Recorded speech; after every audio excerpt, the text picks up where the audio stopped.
सभी को नमस्कार एवं प्रणाम। आप सभी का स्वागत है इस दर्शन की श्रृंखला में।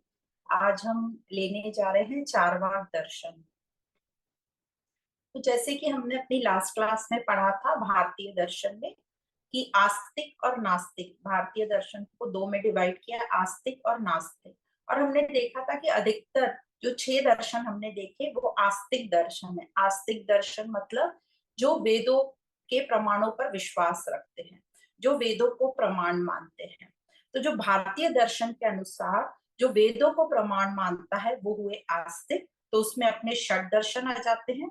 और जो वेदों को प्रमाण नहीं मानते उनको नास्तिक कहा गया। उनमें 3 दर्शन आते हैं, चारवाक दर्शन, बौद्ध दर्शन और जैन दर्शन। तो आज हम लेंगे चारवाक दर्शन। उसमें से भी यदि हम अपना क्राइटेरिया ये माने कि ईश्वर को मानने वाले और ईश्वर को नहीं मानने वाले, यदि इस क्राइटेरिया पे चले तो बौद्ध और जैन धर्म को भी आस्तिक हो जाएंगे, क्योंकि वो लोग भी किसी न किसी प्रकार से ईश्वर को मानते हैं। भले ही वे अपने तीर्थंकरों को माने या अपने महर्षियों को माने, पर किसी न किसी तरह वो भी ईश्वर में विश्वास रखते हैं। तो फिर बचता एक ही है नास्तिक दर्शन, वो है चारवाक दर्शन। चारवाक में भी चारवाक को जड़वादी कहा जाता है।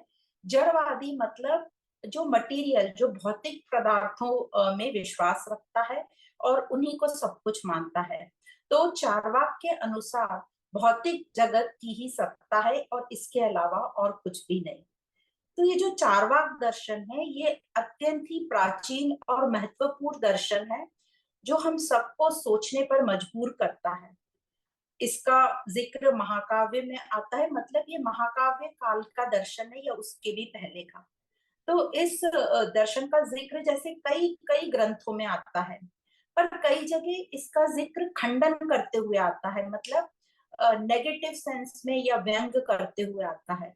तो हम इस दर्शन के कुछ श्लोकों में जो व्यंग जुड़ गए हैं, तो हम ये ना समझें ये व्यंग या नेगेटिव सेंस को पढ़कर कि यह जो चारवाक दर्शन है ये बुद्धिहीनता का दर्शन है। ऐसा हमें नहीं मानना चाहिए। हम इस पूरे दर्शन को पढ़कर ही समझ पाते हैं कि चारवाक कितने बुद्धिमान थे। हाँ, कुछ कुछ चीजें उनकी खारिज हुई जो एक्सप्लेन करने में वो कामयाब नहीं हुए, पर तार्किक, बहुत ही गहरे तार्किक थे। सब लोग उनसे घबराते थे, सभी आस्तिक उनके सामने खड़े होने में, उत्तर देने में घबराते थे। तो ये जो चारवाक दर्शन है, इस दर्शन का नाम चारवाक क्यों पड़ा, तो इसके भी काफी मतभेद हैं। कई कहते हैं कि चारवाक चर्व धातु से बना। चर्व का मतलब होता है चबाना और खाना, मतलब इन्होंने जो है पाप और पुण्य को चबा गए। ये पाप और पुण्य में विश्वास ही नहीं करते, या सिर्फ खाना पीना ही इनका मेन उद्देश्य है। तो इस प्रकार से इनका नाम चारवाक पड़ गया। तो ये एक एक मत था लोगों का कहना का कि ये चारवाक इसलिए कहलाते हैं। कई का कहना है चारवाक 2 शब्दों से बन के मिला है, चारू और वाक, मतलब मीठा बोलना। क्योंकि उनके जो वचन है साधारण मनुष्यों को अच्छे लगते थे, क्योंकि वो सुखवाद की बात करते थे, इंजॉय करने की बात करते थे। सब सुखी रहो, खाओ पियो, मजा करो। तो इस प्रकार की बात साधारण लोगों को क्या, सभी लोगों को अच्छी लगती है। और एक प्रकार से हम देखें तो हम सभी अक्सर तो भौतिकवादी रहते हैं। कभी ना कभी हम अच्छा दिखने के लिए या अपने आप को किसी के सामने अच्छा बताने के लिए हम लोग भी धर्म का मास्क पहन लेते हैं। वैसे तो हम सब भी भौतिक दुनिया में सुख लेते रहते हैं। तो इसलिए ये चारवाक लोगों को अच्छे लगते थे, इसलिए चारवाक नाम पड़ गया। कई कहते हैं कि ये ऋषि थे, कोई चारवाक या कोई व्यक्ति, ये समूह था, उनको चारवाक कह दिया गया या नाम पड़ गया। और कुछ का ऐसा कहना है क्योंकि इनका जो पूरा दर्शन है ये 4 वाक्यों में पूरा वर्णित हो जाता है, इसलिए इनका नाम चारवाक पड़ गया। अब वो 4 वाक्य क्या है, तो 4 जो वाक्य हैं वो इस प्रकार हैं। यावेत यावत जीवेत सुखम जीवेत, मतलब जब तक इस दुनिया में हो सुख से जियो। फिर दूसरा आता है ऋणम कृत्वा घृतम पीवे, मतलब खूब घी दही मक्खन खाओ पियो जिससे आपके शरीर की तंदुरुस्ती बनी रहे। शरीर से ज्यादा इंपॉर्टेंट इस जगत में कुछ नहीं है। क्योंकि शरीर तो पैसे देकर भी खरीदा नहीं जा सकता। इसलिए चाहे कर्जा भी लेना पड़े तो भी अच्छी शरीर की तंदुरुस्ती बनाए रखो दूध दही मक्खन खा के। कुछ कहते हैं कि इसमें जो कुछ शब्द हैं ये विरोधी दल ने जोड़ दिए हैं। पर आगे, भस्मी भूतस्य देहस्य, मतलब यह जो शरीर है ये भस्म हो जाने वाला है। प्राण वायु निकलने के बाद ये शरीर भस्म हो जाएगा। कोई आत्मा और कोई नहीं है इसको देखने वाला। तो ये शरीर ही सब कुछ है और ये एक दिन खत्म हो जाएगा। बाकी कुछ भी इम्पोर्टेंट नहीं है। तो इन्होंने वो यहाँ पर आत्मा को भी ये नहीं मानते, तो प्राण वायु को आत्मा से थोड़ा सा इन लोगों ने कंफ्यूज किया है। और लास्ट, पुनर्आगमनम कुतः, मतलब पुनर्आगमन कहाँ है। इससे साबित होता है कि ये कह रहे हैं कि पुनर्जन्म भी नहीं होता, ये पुनर्जन्म वगैरह ये सब काल्पनिक है, सुनी सुनाई बातें हैं। लोगों ने स्टोरीज बना ली, जैसे कि किसी की मृत्यु हो जाती है बहुत रोग के कारण या पीड़ा के कारण, तो अक्सर लोग कह देते हैं कि चलो वो छूट गए या मुक्त हो गए, इसलिए लोगों ने वो मुक्ति या मोक्ष शब्द कह दिया। और कि चलो इस अच्छे काम करो अगला जन्म अच्छा मिलेगा, सिर्फ लोगों को डराने के लिए। तो इन्होंने कहा पुनर्जन्म कहाँ है, ये सब कल्पना है। तो इन चार वाक्यों में कहते हैं पूरी चारवाक की फिलॉसफी समा गई।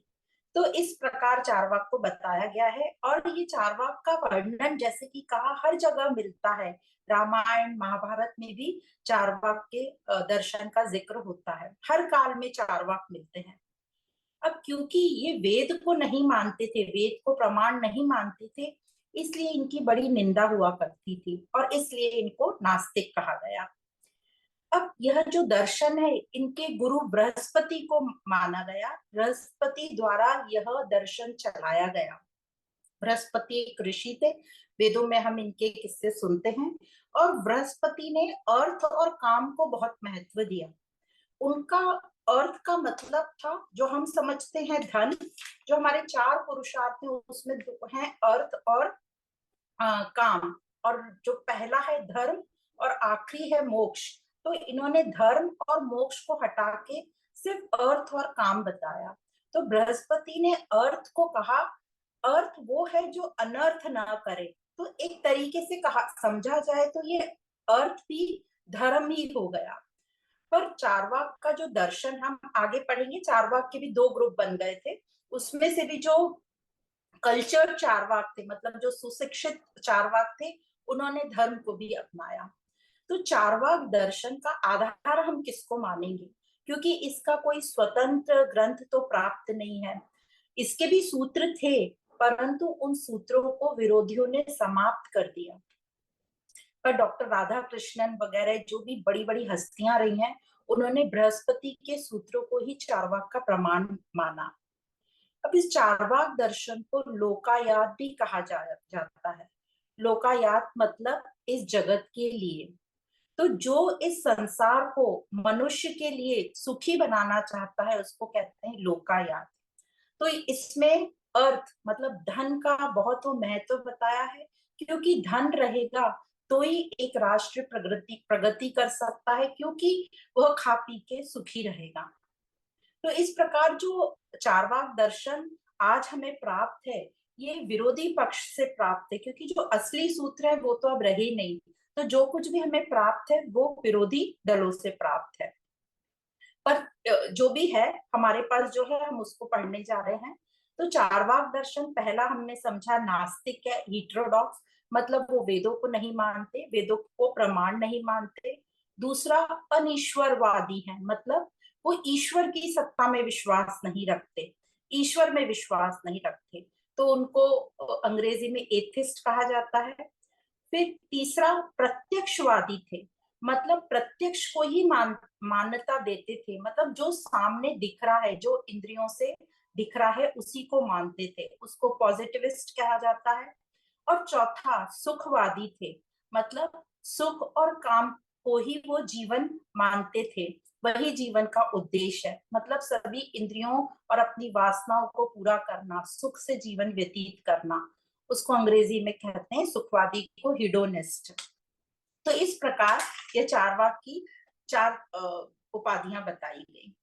अब जिस प्रकार हर दर्शन जो है वो जिस रास्ते पे चल रहा है उसका प्रमाण रखता है, उसके तत्व पर बात करता है और अपनी नीति बताता है, तो इसी प्रकार चारवाक दर्शन भी तीन में जो डिवाइडेड है। प्रमाण क्या है इसका, मतलब चारवाक किसको प्रमाण मानता है, तत्व किसको मानता है और उसकी नीति शास्त्र क्या है।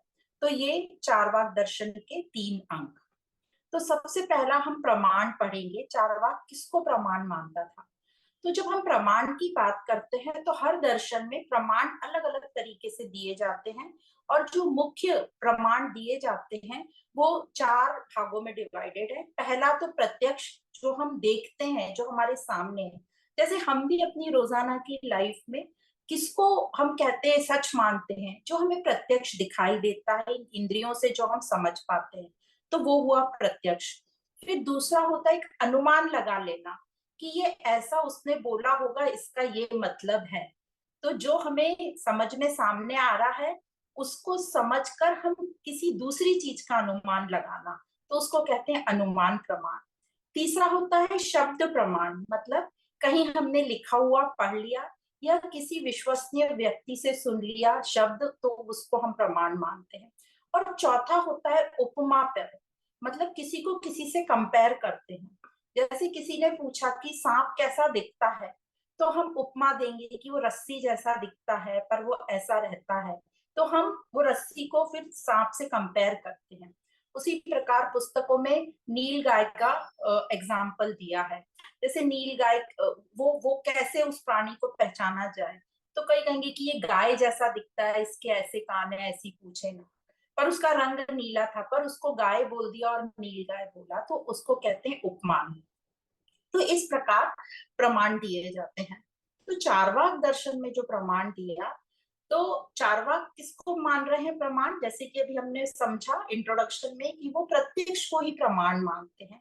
और प्रमाण मतलब ज्ञान के साधन को प्रमाण कहते हैं, और जो सही ज्ञान है उसको प्रमा कहते हैं, और ज्ञान के विषय को प्रमेय कहते हैं। तो सही ज्ञान के साधन को प्रमाण कहा जाता है, और प्रमाण ही एक दर्शन की दिशा जो है वो निश्चित करता है। तो अब जैसे हमको समझा, चारवाक जो है प्रत्यक्ष को ही प्रमाण मानता है, जो इन आंखों के सामने हो, जो इंद्रियों से प्राप्त हो, मतलब पांचों इंद्रियों से जो समझ में आ रहा हो, जो कानों से सुनाई दे, जो जीभ से टेस्ट हो सके, जिसकी सुगंध या दुर्गंध नाक से महसूस हो सके, जो त्वचा जिसको महसूस कर सके, तो उसी को वो प्रमाण मानता है। और वो कहता है यही एकमात्र प्रत्यक्ष ही एकमात्र प्रमाण है। और वो दूसरे जो प्रमाण है शब्द, अनुमान और उपमा, सबका खंडन करता है, सबको खारिज करता है। तो चारवाक का जो यह विचार कि प्रत्यक्ष ही प्रमाण है और ज्ञान की प्राप्ति सिर्फ प्रत्यक्ष से ही संभव है, यही विचार जो है चारवाक का दूसरे दर्शनों से उसको थोड़ा अलग करता है। क्योंकि दूसरे दर्शनों में, चाहे आप जैन दर्शन ले लो, वैशेषिक दर्शन ले लो, इन सब में ज्ञान का साधन जो प्रत्यक्ष के अलावा अनुमान, शब्दों का मान, ये सब हमने शब्दों की महत्ता सब जगह देखी है। तो इस प्रकार यह उपमा, हर न्याय दर्शन में उपमा भी आती है। तो इस प्रकार यह चारवाक का जो पहला प्रमाण जो है वो है प्रत्यक्ष, इसी को यह मानता है एकमात्र प्रमाण। जो दूसरा अनुमान की जो बात हो रही है, चारवाक अनुमान को अप्रमाणित मानते हैं, और वो फिर कैसे प्रूव करते हैं कि अनुमान जो है अप्रमाणित है। तो अनुमान का मतलब जैसे अभी हमने समझा कि प्रत्यक्ष को देखकर अप्रत्यक्ष का ज्ञान होना, मतलब जो सामने हमारे दिख रहा है उसको देखकर जो नहीं दिख रहा उसका अनुमान लगाना। तो जैसे कि अनुमान ये दो शब्दों से बना है, अनु मतलब पश्चात और मान मतलब ज्ञान। तो प्रत्यक्ष को देखने के पश्चात जो अप्रत्यक्ष है, जो दिखाई नहीं दे रहा, उसका ज्ञान लेना। तो इसका सिंपल सा एग्जाम्पल है आग और धुआं। दूर से हम कहीं धुएं को देखते हैं तो हम अनुमान लगा लेते हैं कि आग होगी ही होगी। जैसे कहीं झाड़ियों के पीछे से धुआं आ रहा है तो हम समझ जाते हैं कि वहां कहीं ना कहीं आग होगी। इसी प्रकार बादल और वर्षा, बादल को देखकर हम समझ जाते हैं वर्षा होगी, या वर्षा होने पर हमें पता होता है कि बादल होंगे ही होंगे। तो ये अनुमान और प्रत्यक्ष और अप्रत्यक्ष के बारे में चारवाक का ऐसा कहना है, यह जो अनुमान है ये दो वस्तुओं या दो स्थितियों के बीच का एक संबंध है, और इस संबंध को व्याप्ति कहा जाता है। मतलब एक में दूसरे की व्याप्ति, मतलब धुएं में अग्नि की व्याप्ति, जैसे धुआं और अग्नि के बीच का रिलेशन, बादल और वर्षा के बीच का रिलेशन। तो चारवाक का ऐसा कहना है, क्या इस प्रकार अनुमान से हम कोई ज्ञान ले सकते हैं? हो सकता है कभी कभी ये अनुमान सही हो, पर हमेशा ही ये अनुमान सही हो ऐसा जरूरी नहीं है। जैसे प्रत्यक्ष धुआं है और अप्रत्यक्ष अग्नि है, ये एक दूसरे पर निर्भर करते हैं। अग्नि होगी तो ही धुआं होगा, और ये समझ लेना धुआं है तो अग्नि है, तो ये एक दूसरे पर निर्भर है। तो जैसे व्याकरण में बोलते हैं दोष बताए गए इनके, चक्र दोष, तो हम उतने डिटेल में नहीं जाएंगे, पर ये समझ लेंगे ये एक दूसरे पर निर्भर है। तो चारवाक का ऐसा कहना है कि हो सकता है भविष्य में, मतलब उस काल में चारवाक ने कहा कि ऐसा हो सकता है कि कभी भविष्य में ऐसा धुआं हो जिसमें अग्नि हो ही नहीं, सिर्फ धुआं हो, या ऐसी अग्नि की इन्वेंशन हो जाए जहां धुआं आए नहीं। और ऐसा आज हो रहा है, विज्ञान ने ये कर दिखाया कि ऐसी बातें घटित हो रही हैं। तो अनुमान हमेशा हमेशा सही ज्ञान देगा ऐसा पॉसिबल नहीं है, और यही चारवाक ने एक्सप्लेन किया और अनुमान को अप्रमाणित कहा। उन्होंने कहा अनुमान तभी प्रमाणित होगा तब हर कोई धुएं में, हर जहां भी धूम्रपान की जो भी जगह है वहां आग मौजूद हो, तो ये प्रमाणित होगा, और ये हमेशा हो नहीं सकता क्योंकि इसमें दोष है। तो इसने अनुमान को अप्रमाणित कर दिया। फिर तीसरा आता है शब्द। तो चारवाक ने कहा शब्द भी अप्रमाणिक है, क्योंकि जैसे चारवाक कहते हैं, और हम लोग आस्तिक लोग अधिकतर हमने देखा है कि हम जो है शब्दों पर विश्वास करते हैं। और वो शब्द कहाँ से आते हैं? या तो हम पढ़ते हैं जो कोई बहुत विश्वसनीय या जो कोई महान उस व्यक्ति जिसको उस फील्ड के बारे में बहुत नॉलेज है उसने लिखा हो, बोला हो, तब हम उस पर विश्वास करते हैं। तो चारवाक का कहना है कि ये शब्द भी अप्रमाणिक हो सकते हैं। और शब्द को यहाँ कहा गया आप्त पुरुषों के कथन। आप्त मतलब अधिकारी व्यक्ति, जिनको उस कथन के ऊपर अधिकार है और बहुत अच्छी स्टडी है, विश्वास करने योग्य व्यक्ति हैं। तो शब्द का मतलब यहाँ है आप्त पुरुषों के कथन। तो हम लोग तो मेजरली वैसे ही हम ज्ञान ले रहे हैं शब्दों से, पर चारवाक का कहना है शब्द को ज्ञान का साधन नहीं माना जा सकता, क्योंकि सबसे पहला तो आप्त पर पुरुष को ढूंढना ही मुश्किल है। ऐसा विश्वसनीय व्यक्ति कैसे ढूंढे? दूसरा, उसको ढूंढ भी लिया तो उस पर विश्वास कैसे करें कि यह विश्वसनीय व्यक्ति है, या ये जो कह रहा है वह सत्य ही है और ये हमेशा सत्य ही रहेगा। तो इस प्रकार वो कह रहे हैं शब्द भी अप्रमाणित हैं।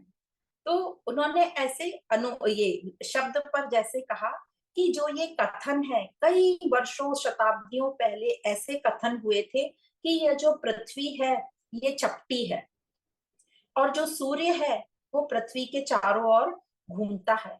ये दोनों ही कथन जो हैं बड़े ही बड़े बड़े व्यक्तियों ने कहे थे, और जो बाद में खारिज हो गए। न तो पृथ्वी चपटी निकली, न ही सूर्य पृथ्वी के चारों ओर चक्कर लगाता है। तो इस प्रकार चारवाक ने कहा शब्द ज्ञान हमें सत्य ज्ञान नहीं दे सकता।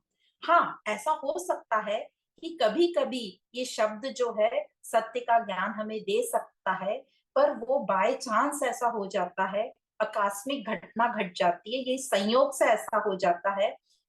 तो इस प्रकार चारवाक ने कहा कि जो शब्द है जरूरी नहीं है हमेशा ही सत्य ज्ञान दे, तब वो जब सत्य हो जाता है तो वो एक संयोग की बात है। तो ऐसा चारवाक का मानना है। अब चारवाक का मानना है कि वेदों के जो शब्द हैं, वेदों में जो वाक्य कहे गए हैं, वो ब्राह्मणों ने अपने जीवन निर्वाह के उद्देश्य से रचे हैं, ताकि जो उनका अस्तित्व बना रहे और वो जो प्रमाण दे रहे हैं वो अनुमान के बेसिस पे प्रमाण दे रहे हैं, और वो युक्ति से सिद्ध कर रहे हैं कि ये प्रमाण सही है, क्योंकि वेदों में अनेक वाक्यों का अर्थ नहीं है, और वो अपनी दिनचर्या, अपनी रोजी रोटी कमाने के लिए ऐसा कर रहे हैं, और चारवाक वेदों को काल्पनिक मानने लगे। तो इस प्रकार चारवाक ने सिर्फ प्रमाण, प्रत्यक्ष प्रमाण को ही प्रमाण माना, और शब्द को, अनुमान को उन्होंने खारिज किया, और इसी प्रकार वेदों को उन्होंने खारिज किया, और एक प्रत्यक्ष ज्ञान ही ज्ञान का एकमात्र साधन है। अब प्रत्यक्ष को तो कर दिया उन्होंने कि प्रत्यक्ष ही एक प्रमाण है, तो प्रत्यक्ष है क्या हमारे सामने? तो हमारे सामने जो प्रत्यक्ष है वो है मटेरियल वर्ल्ड, मतलब ये भौतिक पदार्थ एक वही है जो हमारे सामने प्रत्यक्ष है। तो उन्होंने इसी को ही प्रमाण माना, और इसीलिए चारवाक कहते हैं ये तत्वों के अलावा, मतलब ये जो चार तत्व हैं जो हम पूरा मटेरियल वर्ल्ड जिनसे मिला बना है, हम पांच को मानते हैं पर चारवाक चार को मानते हैं। इसके अलावा जो वो किसी को नहीं मानते, ईश्वर, आत्मा, स्वर्ग, पुनर्जन्म, इन सब जो उनको चारवाक नहीं मानते। सिर्फ वो जगत को मानते हैं क्योंकि जगत प्रत्यक्ष दिखाई देता है। तो चारवाक का मानना है कि ये जो सृष्टि का निर्माण हुआ है ये चार भूतों से हुआ है, पृथ्वी, अग्नि, वायु और जल। आकाश को वो नहीं मानते क्योंकि आकाश प्रत्यक्ष दिखाई नहीं देता, और इनके संयोग से ही पूरी सृष्टि का निर्माण हुआ है। फिर क्वेश्चन आता है कि जड़, ये चार भूतों से सृष्टि का निर्माण हुआ है, फिर इसमें चेतनता कहाँ से आई? तो चारवाक के अनुसार चेतना मतलब कॉन्शियसनेस का जो विकास है ये चार भूतों से ही हुआ है, इसी को वो चेतना मानते थे। ये जो भूत तो निर्जीव हैं, इनमें जीव कैसे आया या चेतना या लाइफ कैसे आई? तो उनका एक्सप्लेनेशन है कि ये चार भूतों के मिश्रण से ही ये आया। तो उन्होंने बहुत ही तर्क से इस बात को एक्सप्लेन किया कि कैसे ये चार भूतों से ही चेतना आई। तो चारवाक ने कहा कि देह ही आत्मा है, देह जो है, ये जो शरीर है चार भूतों से बना, यही आत्मा है। तो पहला शब्द चैतन्य विशिष्टो देह आत्मा, मतलब ये देही, जो चैतन्य देह हमें दिखाई दे रही है यही आत्मा है। और फिर दूसरी लाइन में लिखा है किन्वा दिव्यो मद शक्तिवत विज्ञानम, विज्ञानम मतलब आत्मा, किन्वा दिव्यो मतलब, किन्वा मतलब वो चीजें जिनसे मदिरा बनती है। तो उनका ऐसा कहना है कि जिन चीजों से मदिरा बनती है, जैसे कि फ्रूट से बनती है, फलों से बनती है, अंगूर से बनती है, फिर गेहूं वगैरह जिनमें मॉल्ट होता है उससे बनती है, गुड़ से बनती है। तो इन चीजों से जिनसे मदिरा बनती है, जब वो चीजें अलग अलग होती हैं और अपने नेचुरल फॉर्म में होती हैं, तब तो वो मदिरा नहीं होती, हम उनका सेवन आराम से कर सकते हैं कोई भी। पर उनको एक रेसिपी से जब बनाया जाता है, एक पर्टिकुलर निश्चित प्रमाण में एकत्र करके उनको पकाया जाता है, फिर मदिरा बनती है। इसका मतलब इन सब पदार्थों में पहले ही मदिरा बनने की शक्ति थी। उसी प्रकार यह जो चार भूत है, ये जड़ भूत विकारेशु, ये जो चार भूत हैं, इनके अलग अलग मिश्रण से चैतन्य जो है, चेतना दिखाई पड़ती है। और फिर एक और एग्जाम्पल दिया, जब लोग इससे संतुष्ट नहीं हुए तो उन्होंने लास्ट लाइन जो इस श्लोक में लिखी है, एक और एग्जाम्पल दिया, तांबुल पुग वर्णाम योगात रागस अमुद्भव, मतलब तांबुल पुग का मतलब होता है पान, कत्था, चूना, सुपारी। तो उनका ऐसा कहना है कि जिस प्रकार पान, कत्था, चूना, सुपारी, इन सब में कहीं भी लाल रंग नहीं होता, लाल रंग का अभाव होता है, पर उन सब के मिलने से लाल रंग का विकास होता है, लाल रंग उत्पन्न हो जाता है। उसी प्रकार ये जो चार तत्व हैं, पृथ्वी, वायु, जल और अग्नि, इन सब में भी चेतना विद्यमान है, और इन सब के आपस में मिलने से चेतना का विकास होता है। तो इस प्रकार वे चेतना को शरीर का गुण मानने लगे। चारवाक का मत है कि इन भूतों में ही विश्व निर्माण करने की शक्ति मौजूद है। और एग्जाम्पल उन्होंने दिए, जैसे कि अग्नि में गर्माहट होती है, उसका गुण होता है अग्नि का, पानी में शीतलता का गुण होता है, उसी प्रकार विश्व की ये सृष्टि जो है अपने आप इन चार तत्वों से मिल जाती है। तो इस प्रकार चारवाक ने अपने बहुत से एक्सप्लेनेशन दिए, कुछ उनके माने, कुछ लोगों ने उसके विरोध में आवाज उठाई, कुछ का खंडन किया। अब आगे, जैसे कि आस्तिक लोग हम सब क्या विश्वास रखते हैं विश्व के बारे में, इस जीवन के बारे में, कि इस जीवन का कोई उद्देश्य है, ये पूरे संसार का कोई ना कोई प्रयोजन तो है। पर चारवाक दर्शन ऐसा नहीं मानते। चारवाक कहते हैं जो ये विश्व है ये कोई प्रयोजनहीन, कुछ इसका उद्देश्य नहीं है। ये एक मशीन की तरह है, यंत्र की तरह है। जैसे एक मशीन चलती रहती है, अपना काम करती रहती है, उसी प्रकार ये संसार चलता रहता है, जीवन चलता रहता है। तो उन्होंने इसको प्रयोजनहीन माना है और कहा है इसका एक ही प्रयोजन है, खाओ पियो और सुख से रहो। तो इस प्रकार चारवाक अपनी फिलॉसफी बताते हैं। फिर आगे आत्मा के बारे में चारवाक, जैसे अभी बताया, चेतनता को उन्होंने कह दिया कि ये जो चेतना है ये चार भूतों शरीर का ही गुण है। तो उन्होंने चेतना को, आत्मा को शरीर से अलग नहीं मानते, क्योंकि वो प्रत्यक्ष दिखाई नहीं देती और उनका एक ही है, जो प्रत्यक्ष दिखता है वो उसी को मानते हैं। और जो ये आत्मा है वो शरीर से अलग दिखती नहीं है। तो उनका ऐसा कहना है ये जो शरीर से अलग अनुभव भी नहीं होती चेतना, इसलिए वह शरीर से अलग है ही नहीं, और यह चेतन शरीर ही आत्मा है। और ये आत्मा मतलब शरीर जब जाता है तो आत्मा भी खत्म हो जाती है, बस फिर और कुछ नहीं बचता, कोई पुनर्जन्म नहीं, कोई आत्मा नहीं। शरीर के खत्म हो जाने के बाद आज तक किसी ने भी उस चेतना को कहीं भी आते जाते नहीं देखा है। तो जैसे शरीर की मृत्यु हुई तो सब अंत हो गया, वही मुक्ति है, वही मोक्ष है। और मृत्यु के बाद, जैसे वो बार बार यही बात को दोहरा रहे हैं कि किसी ने आत्मा को देखा नहीं है, वो प्रत्यक्ष नहीं है, तो वो आत्मा को नहीं मानते, वो चेतनता को या आत्मा हम बोल लीजिए शरीर का ही गुण मानते हैं। अब कुछ विद्वान, जैसे अब चारवाक भी कहा जाता है, दो में डिवाइड हो गए, एक धृत चारवाक जो थोड़े से निचले ग्रुप के माने जाते हैं, और एक सुशिक्षित चारवाक।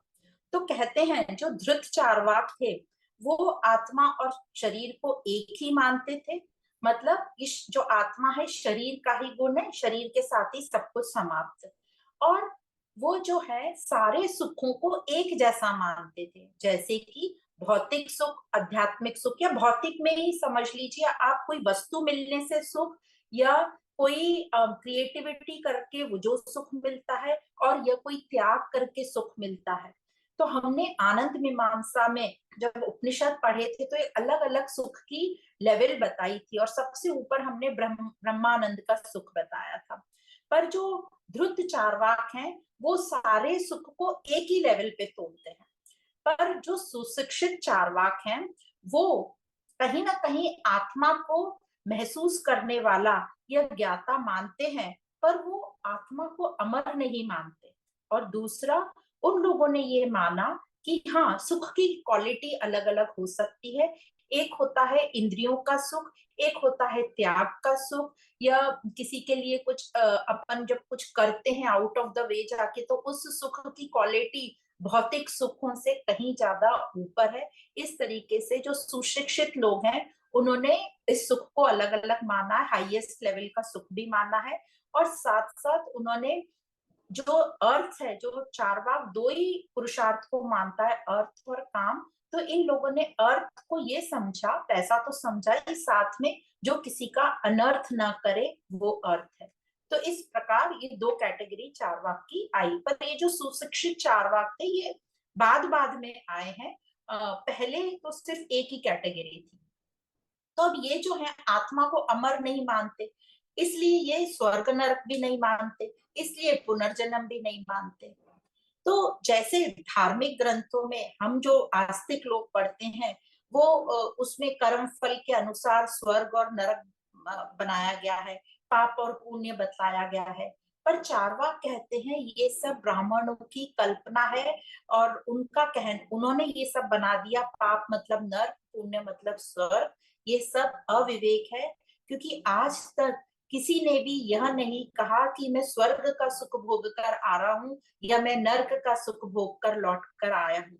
यहाँ तक कि ऐसे एग्जाम्पल भी दिए जाते हैं कि आज तक चारवाक लोगों का कहना है कि आज तक किसी के भी परिवारजनों ने यह नहीं कहा कि हमारे जो भी माता या पिता नर्क को सिधार गए।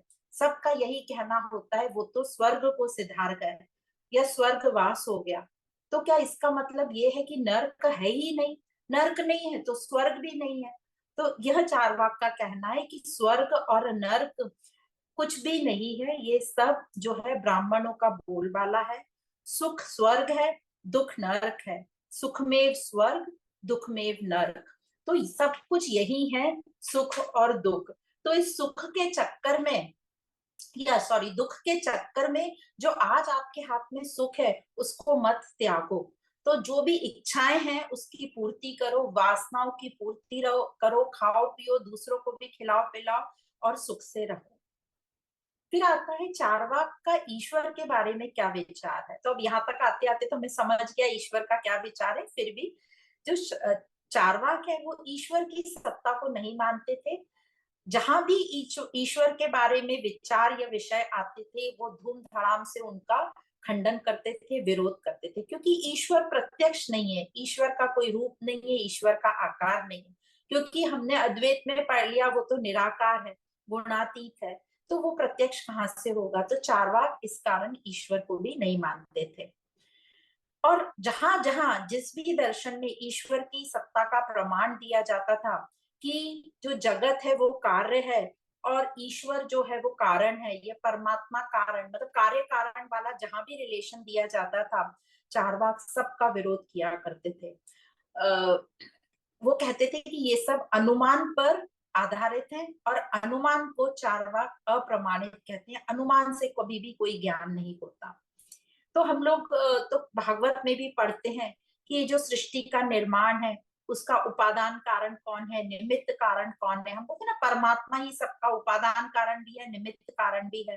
तो चारवाक इसका बहुत जोर शोर से खंडन करते थे। वो डरते नहीं थे, घबराते नहीं थे, संकोच नहीं करते थे, जो आता था एकदम साफ चट बोल देते थे। तो लोगों को वो बहुत बुरा लगता था, ठेस पहुंचती थी और इसलिए उनका विरोध भी बहुत हुआ, इसलिए उनका ये दर्शन समाप्त हो गया।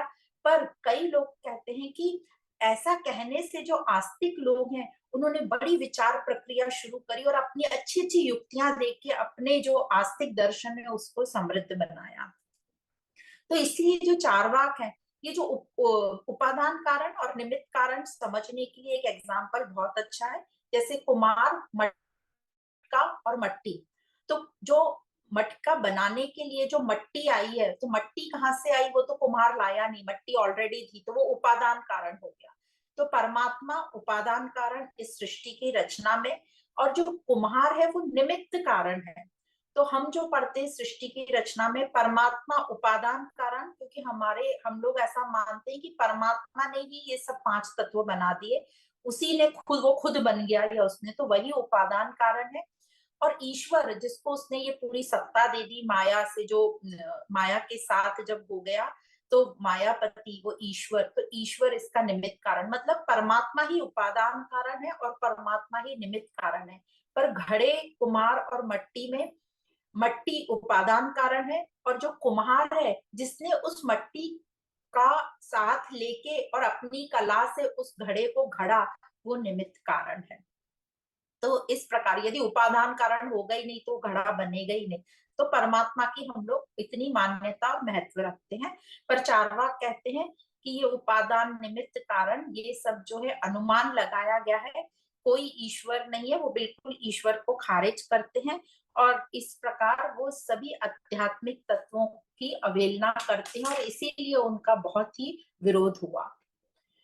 तो अब आगे बताते हैं कि इनके मूल्य क्या थे चारवाक के। तो चारवाक जो है जैसे हमने जाना जड़वादी हैं, प्रत्यक्ष जगत में ही विश्वास रखते हैं और जगत के सुख में विश्वास रखते हैं, वो सिख सुखवादी हैं। तो भारतीय दर्शनों में जैसे हमने समझा अभी कि चार पुरुषार्थ हैं अपने, धर्म, अर्थ, काम और मोक्ष। तो चारवाक ने मेनली तो एक ही पर काम किया है, काम। उन्होंने धर्म को भी छोड़ दिया, मोक्ष को भी छोड़ दिया। और अर्थ के बारे में अभी कहा गया है कि नहीं, अर्थ के बारे में भी उन्होंने कहा है, क्योंकि बृहस्पति से उनके सूत्र आते हैं और बृहस्पति मुनि ने अर्थ पर काफी काम महत्व दिया है। उन्होंने कहा है अर्थ नहीं होगा तो हम अपनी इच्छाएं पूरी कैसे करेंगे। तो कमाओ कमाओ बहुत कमाओ, पर अपनी उन सब से अपनी इच्छाएं पूरी करो और दूसरों को भी उससे सुख बांटो।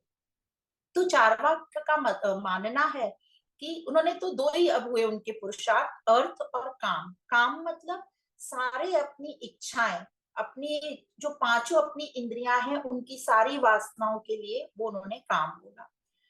तो चारवाक का ऐसा मानना है ये धर्म अधर्म पाप पुण्य ये सब जो वेदों में कहे गए हैं ये ब्राह्मणों की रचना है, ताकि वे आम लोगों को डराते रहें, भय पैदा करते रहें, उनसे पूजा पाठ करवाते रहें ताकि उनकी रोजी रोटी चलती रहे।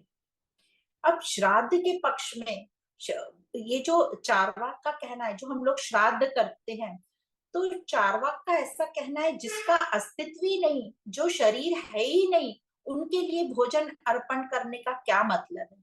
ये तो सबसे बड़ी मूर्खता है। वो भोजन उन तक कैसे पहुंचेगा बताओ जरा। यदि ऐसा है कि हम यहाँ भोजन किसी को कराएं और वो वहां उनको मिल जाए, तो ये तो सबसे इजी काम हो गया आज की दुनिया में। आप घर बैठे बैठे बच्चों को टिफिन दो ही मत, आप भोजन कर लो और ऐसा संकल्प करो कि उनको पहुंच गया। तो ये पॉसिबल ही नहीं है।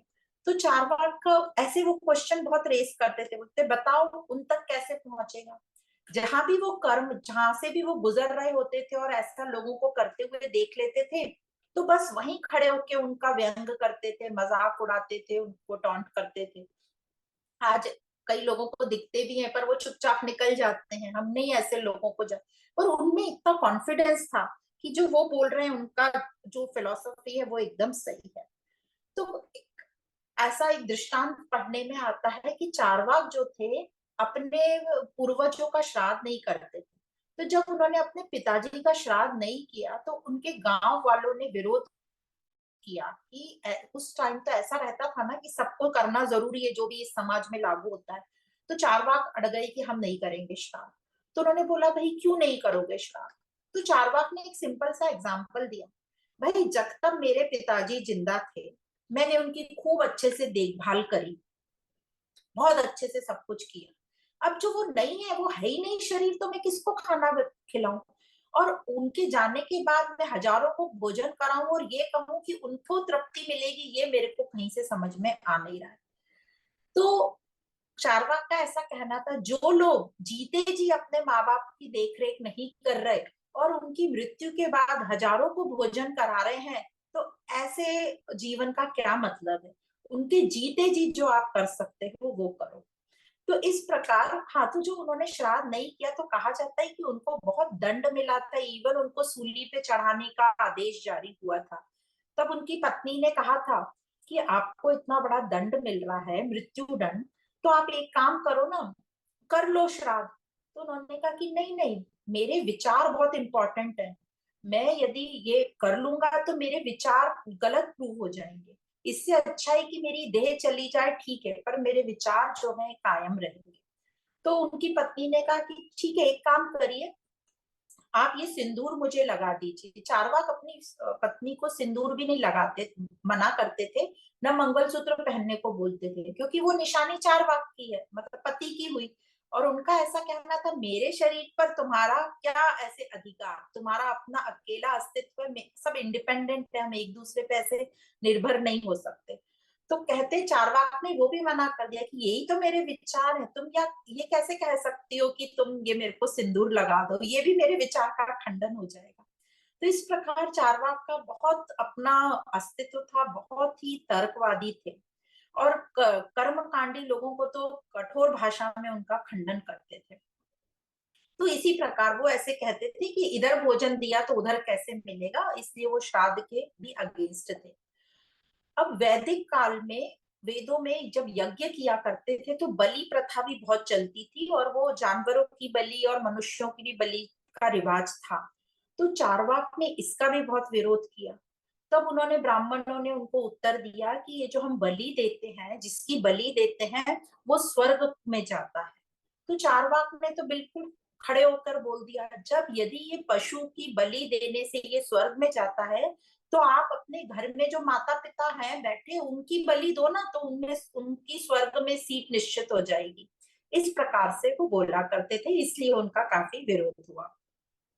तो चारवाक कर्म सिद्धांत का भी उन्होंने खंडन किया और कहा कि ये जो कर्म सिद्धांत है ये भी प्रत्यक्ष ज्ञान नहीं हो सकता। और मोक्ष के बारे में तो हमने समझा अभी कि वो मोक्ष को भी नहीं मानते थे। मोक्ष मतलब जो हम मोक्ष बोलते हैं, दुखों की निवृत्ति। तो दुखों की निवृत्ति चारवाक के हिसाब से तो जीते जी दुखों की निवृत्ति पॉसिबल ही नहीं है। जब तक ये जीवन है तो दुख तो इसमें रहेगा ही। तो दुखों की निवृत्ति तो एक ही टाइम हो सकती है, जब हमारी मृत्यु हो। तो जब मृत्यु होगी मतलब शरीर खत्म होगा, वही मोक्ष है। सब कुछ खत्म, बस वही मोक्ष है। बाकी और कोई मोक्ष को वो नहीं मानते थे। तो इस प्रकार चारवाक धर्म और मोक्ष का खंडन करते और सिर्फ अर्थ और काम को जीवन में उन्होंने अपनाया। तो चारवाक ने अर्थ का बहुत महत्व बताया कि मनुष्य को सुखी जीवन बिताने के लिए, सुखी जीवन निर्वाह करने के लिए अर्थ की अत्यधिक या अत्यंत ही जरूरत है, और उसी को महत्वपूर्ण बताया। और हम सभी भी वही सुख चाहते हैं, और सुख के लिए ही जो कुछ करते हैं या नहीं करते, वो सुख के ही लिए करते हैं। चाहे हम अमीर हो, चाहे गरीब हो, चाहे किसी भी स्थिति में हो। तो चारवाक का ऐसा कहना है कि धन मतलब अर्थ ही इच्छा पूर्ति का एकमात्र साधन है, इसलिए बहुत धन कमाओ और अपनी इच्छा पूर्ति करो, यही मानव जीवन का मेन उद्देश्य है। तो चारवाक को सुखवादी हिडोनिस्ट कहा गया है, और वह यह कहता है कि जो शुभ काम हम बोलते हैं या अच्छा काम वही है जो हम जिससे हमें सुख मिले। तो हर व्यक्ति को अपने मैक्सिमम लेवल का सुख रखने की सुखी रहने की कामना करनी चाहिए और सुख उठाना चाहिए, और उस सुख के लिए जो भी धन चाहिए उसको एकत्र करना चाहिए, पर एकत्र करके स्टोर रूम में डाल नहीं देना है, उसको यूज करना है अपनी वासनाओं को पूरी करने। तो चारवाक इंद्रियों के सुख पर बहुत जोर देते थे और कहते थे आज ही सुख उठाओ, प्रेजेंट में रहने की बहुत बात करते थे। सुख में जियो, कल किसने देखा, कल का क्या पता। क्योंकि मृत्यु के बाद तो कुछ नहीं है, वो परलोक पुनर्जन्म तो वो मानते ही नहीं। मृत्यु के बाद कुछ नहीं है, सब खत्म। कोई पुनर्जन्म नहीं, कोई परलोक का पता नहीं। तो आज मजा कर। तो पारलौकिक सुख के लिए कई लोग जो त्याग करते हैं कि हम ये नहीं करेंगे, वो नहीं करेंगे, इसका त्याग, ताकि हमें परलोक मिले या मुक्ति या मोक्ष मिले। तो चारवाक के हिसाब से वो कहते थे ये कोई बुद्धिमानी की बात नहीं है। खुद भी सुखी रहो, अपने आसपास वालों को भी सुखी रखो। सुख का जो साधन है धन, इसको एकत्र करो और सुख उठाओ, इंद्रियों को तृप्त करो। तो इस टाइप की वो बातें करते थे। तो उनके बारे में जो इतनी बातें हम पढ़ते हैं आज के ग्रंथों में या कई जगह लिखी हुई, तो ऐसा लगता है कि वो व्यंग के ऊपर या विरोधात्मक कही गई है।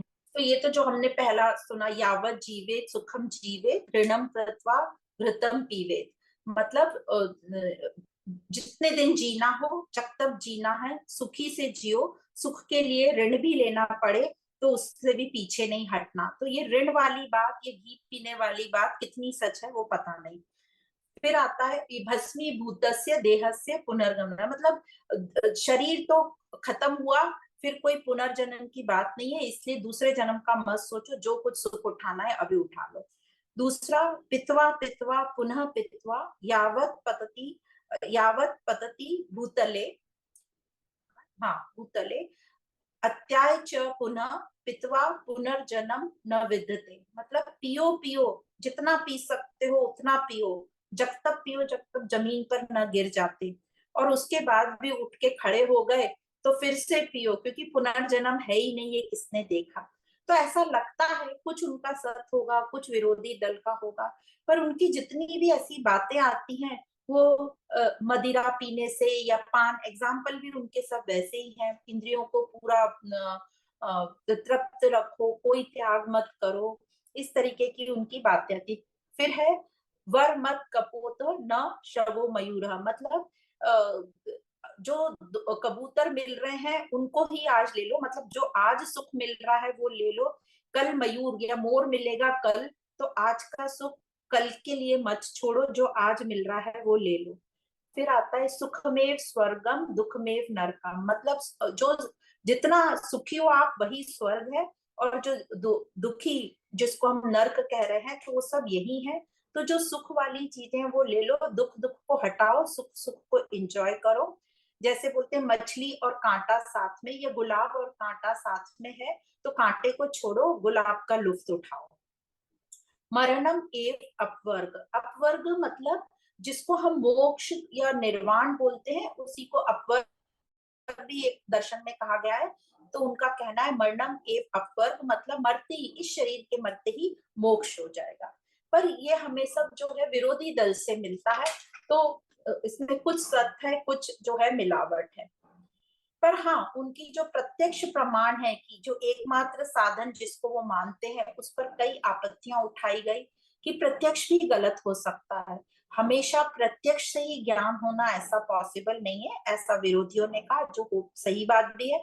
जैसे हमें प्रत्यक्ष दिख रहा है कि हमें ऐसा लगता है पृथ्वी पे बैठे हुए कि हम स्टेबल हैं और सूर्य घूम रहा है, पर ये गलत साबित हुआ। हमें ऐसा लगता है हम जहाँ बैठे हैं वो फ्लैट है, हम अनुमान भी नहीं लगा सकते कि पृथ्वी गोल हो सकती है, पर यह भी गलत साबित हुआ।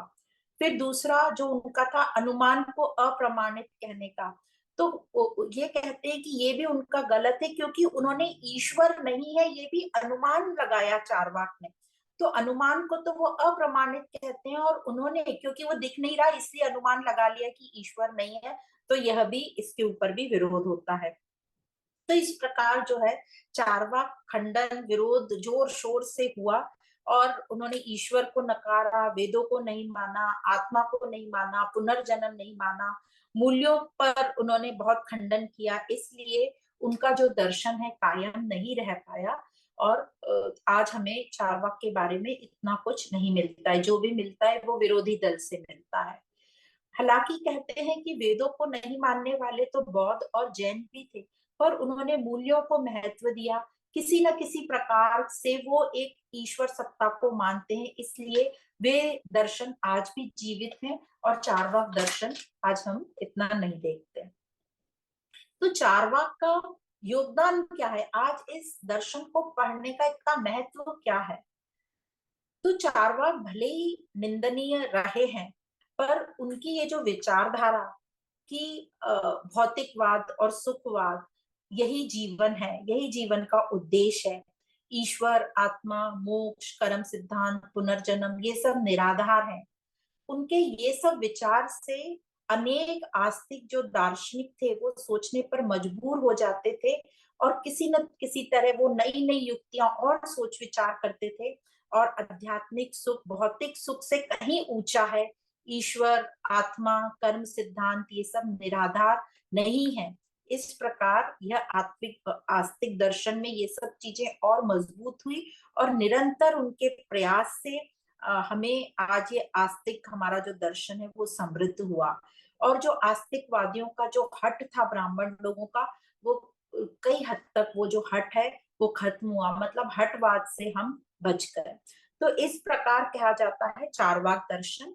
और कहते हैं पश्चात में वेस्टर्न वर्ल्ड में भी चारवाक की तरह ह्यूम हुए थे, उनको भी बड़ा हर चीज में संशय हुआ करता था, और वो भी काफी प्रश्न किया करते थे और हर चीज का विरोध किया करते थे।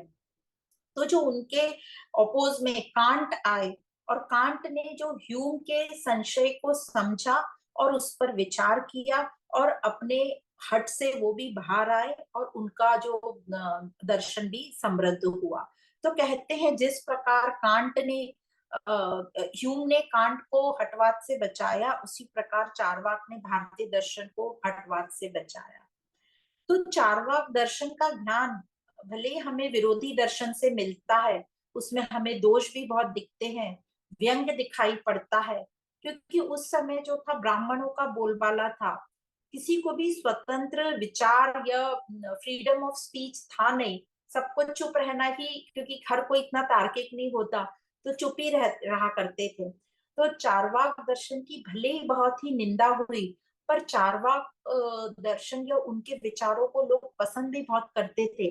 उनकी ये जो लॉजिकल युक्तियां थी, जो प्रत्यक्ष की जो वो बात करते थे, अनुमान की जो अप्रामाणिकता के बारे में जो बात करते थे, उसको लोग पसंद भी बहुत करते थे। पर उनको चुनौती देना बड़ा कठिन था। उनके प्रश्नों से आस्तिक लोग घबराते थे, उनके सामने खड़े हो तो बहुत प्रिपेयर होके आते थे उनसे, उनके सामने। तो उनकी ये प्रत्यक्षवाद मतलब प्रेग्मेटिज्म, डेफिनेट अप्रोच को पसंद किया जाता था, उनकी लॉजिकल पॉजिटिविस्ट को पसंद किया जाता था। इसलिए इस दर्शन को बहुत वो महत्व दिया जाता है कि हम उनके आभारी हैं कि उन्होंने इतना विरोध किया, तो आज आस्तिक दर्शन और मजबूत हुआ। पर ऐसा कहते भी हैं कि यदि चारवाक दर्शन आज मौजूद होता तो शायद भारत की उन्नति जो आज है उससे कहीं ज्यादा और होती, क्योंकि फ्रीडम ऑफ स्पीच था। कहते हैं रामायण में, महाभारत में चारवाक दर्शन मिलता है।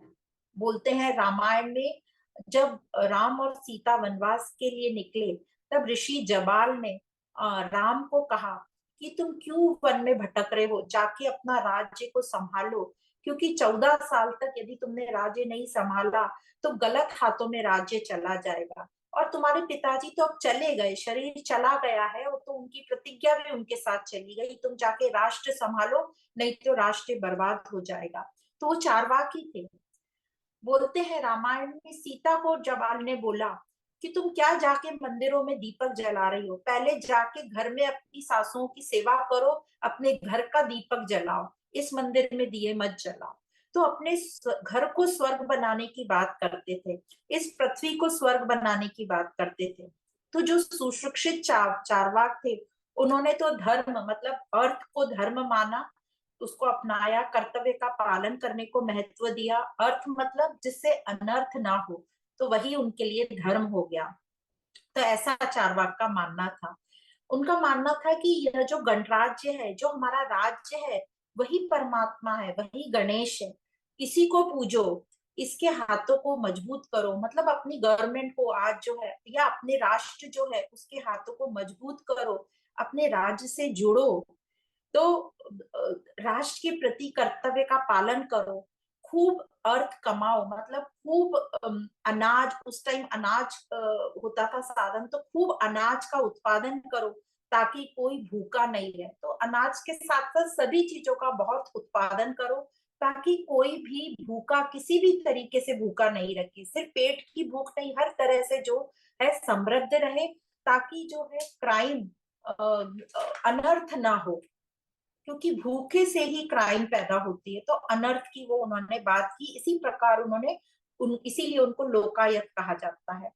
तो कहते हैं जो चाणक्य हैं, उन्होंने भी अपने लोकायत के कुछ सिद्धांत चारवाक से लिए हैं, क्योंकि चारवाक का प्रिंसिपल है कि सुखवाद में रहना, कोई दुखी नहीं रहे, यही उनका सिद्धांत था। तो राष्ट्र में धन धान्य का जो बंटवारा हो, यह न्याय कैसा हो, यह सब चारवाक ने को बहुत अच्छे से उन्होंने इस चीज को कहा और इस चीज की स्थापना करी। तो जब कोई भी राष्ट्र में अच्छा धन धान्य होगा, न्याय रीति अच्छी होगी, तो वही राष्ट्र जो है समृद्ध राष्ट्र होगा, और उसी को कहा जाता है सुखी राज्य। तो सुखी पुरुषार्थ है जीवन का, ऐसा चारवाक का दर्शन है। तो जो सुख है पुरुषार्थ का, उनका जो सेंटेंस है कि सुख ही है पुरुषार्थ जीवन का, यही जीवन है और आज ही जीवन है, तो इसको सुखमय जियो, हर प्रकार से सुख लो, यही सब कुछ है, यही पर्याप्त है। और इसी इसी तरह की दहाड़ लगाने वाले सिर्फ चारवाक ही ऐसे हुए जिन्होंने इतना जोर जोर से यह कहा और अपने अगेंस्ट इतने विरोधी लोगों को खड़ा कर लिया। तो इस प्रकार ये सुखवाद जो चारवाक थे, इनका दर्शन जो संक्षिप्त में हमने परिचय लिया, समझा, यह उनकी नीति थी। और अंतिम सत्य तो किसी को भी नहीं पता, ना आस्तिक को पता है ना नास्तिक को पता है। पर हाँ, जो हमारा प्रेजेंट है उसको हम सुखी रखें और अच्छे से धन अर्जित करें, और वो धन को ठीक प्रकार से खर्च करें, अपने लिए भी और दूसरों के लिए भी। तो यह सुखवाद था, चारवाक का दर्शन। तो इसके साथ ही हम यहाँ पर विराम देते हैं चारवाक दर्शन का। आप सभी को बहुत बहुत धन्यवाद।